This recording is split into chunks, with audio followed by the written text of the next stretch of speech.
40,000 soldiers standing in perfect formation, heavy armor gleaming under the desert sun. Behind them, protective hills. In front of them, an enemy half their size. Every single military advantage points to victory. And yet, not one of them realizes they're already standing in their own grave. And what unfolded on that dusty plain in 633 AD became one of the most devastating tactical ambushes in recorded military history. The year is 633 AD Mesopotamia. The ancient cradle of civilization is on fire. And I don't mean that poetically. I mean villages are burning, fields are scorched. The once unshakable Persian Empire is watching its western frontier collapse in real time. In just a matter of weeks, 2 of their imperial armies have been completely wiped out. The first engagement left their soldiers literally chained together in death. The second turned the mighty Euphrates crimson with the blood of their elite infantry.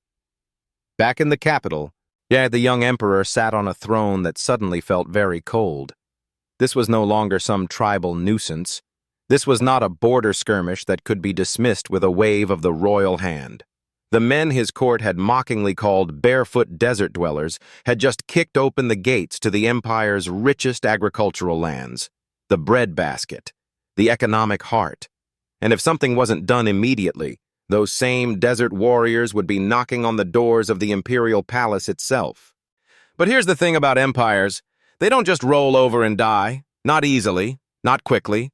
The Persian superpower had been bleeding for decades in brutal wars against Rome, yes. Exhausted? Absolutely. But broken? Not yet. The emperor still commanded vast reserves of manpower. He still had gold in his treasury. He still had generals who had spent their entire lives preparing for exactly this kind of crisis. So he made a decision. He would not send another army. He would send 2. Yet he would crush this desert commander between 2 unstoppable forces like grain between millstones. The hammer and the anvil, classic strategy. Overwhelming numbers, sophisticated coordination. There was no way this could fail. The first army marched under a man who was no fool. This commander wasn't some perfumed courtier who had bought his position. He was a hardened frontier governor. A man who had grown old fighting border wars. He understood the desert people. He respected their speed, their mobility, their unpredictability. And he had a simple plan. March to a place where the 2 great rivers narrowed, dig in, and wait. But here's the clever part. He was the bait. A second force, led by one of the empire's most legendary generals, was already marching south from the capital. This second army carried the heavy imperial reserves, the Iron Corps, the best of the best. The plan was beautiful in its simplicity. The first commander would pin down the enemy, lock them in place, keep them fighting. And then, when the Arabs were exhausted and committed, the second army would slam into their flank like a sledgehammer. Total annihilation. It was textbook. It was smart. It should have worked. But the man they were hunting was not playing by the textbook. Deep in the desert, a network of scouts and informants that historians would later call the eyes of the desert was watching every Persian movement, every column of dust, every supply caravan, every message rider. And the information flowing back painted a very clear picture. 2 massive armies, 1 trap, certain death if they united. The commander gathered his officers around him. The accounts say he looked each of them in the eye and delivered a single, simple truth. We strike the first before the second can tie his sandals. There was no debate, no hesitation. The entire force pushed forward at a brutal pace, racing across scorching terrain that would have killed lesser men. They had one goal: reach the first Persian army before reinforcements could arrive, beat the clock, win the race, or die. They made it. When they arrived, gasping and covered in dust, they found the Persians already waiting, and the Persian commander had chosen his ground beautifully. A wide, flat plain, perfect for his heavy infantry. protective ridges behind him guarding his rear. Somewhere between 30 and 50,000 soldiers arrayed in disciplined ranks. He looked at the exhausted, a outnumbered force stumbling toward him, and reportedly smiled. "Let them come," he told his officers. "They're flies walking into a web. The more they struggle, the tighter we bind them." He wasn't stupid, but he made one critical mistake. He looked at those ridges behind his army and saw protection. A wall at his back. Safety. The desert commander looked at those same ridges and saw something entirely different. He saw a weapon. That night, as under a sky so dark there was no moon to betray them, 4,000 horsemen slipped away from the main camp, nearly half the cavalry strength, gone into the blackness like ghosts. Their orders were specific: ride wide, stay invisible, use every gully, every shadow, every fold in the terrain. Get behind those ridges, position yourselves at the enemy's back, and then wait. Do not move when the battle starts. Do not charge when swords clash. Do not reveal yourselves even when it looks like our side is losing. Wait. Wait for the signal. By dawn, those 4,000 horsemen had vanished so completely that the Persians had no idea they existed. When the sun rose and the imperial commanders surveyed the enemy position, they saw exactly what they were meant to see: a thin center, weak flanks, a desperate, outnumbered force about to be crushed. The drums began to beat. If you've never heard thousands of war drums pounding in unison, well, you can't truly understand what it does to the human soul. It's not just sound, it's vibration. It shakes the ground. It shakes your chest. It shakes something primal inside your brain that screams at you to run. The Persian heavy infantry began their advance. Thousands of men in chainmail carrying tall shields, moving as one. A wall of iron and discipline rolling forward like an unstoppable tide. The collision there's no gentle word for it. It was carnage. Yet the lighter Arab infantry met that iron wave with spears and swords and sheer desperate courage. For hours, the fighting was pure brutality. Step by step, the Persians pushed forward.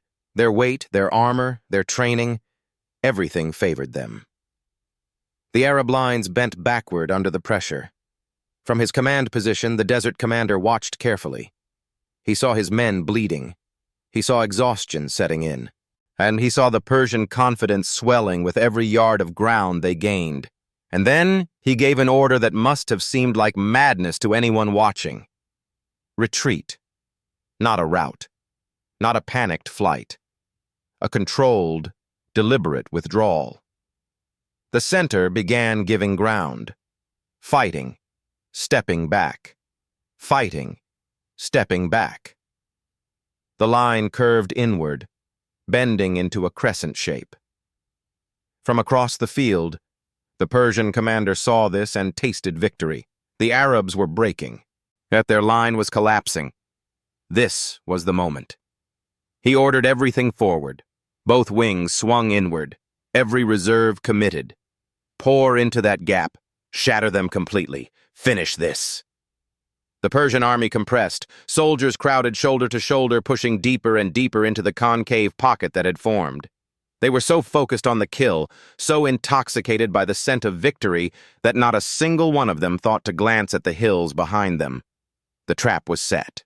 Yet the desert commander raised his sword, and from behind those ridges came a sound that stopped Persian hearts mid-beat.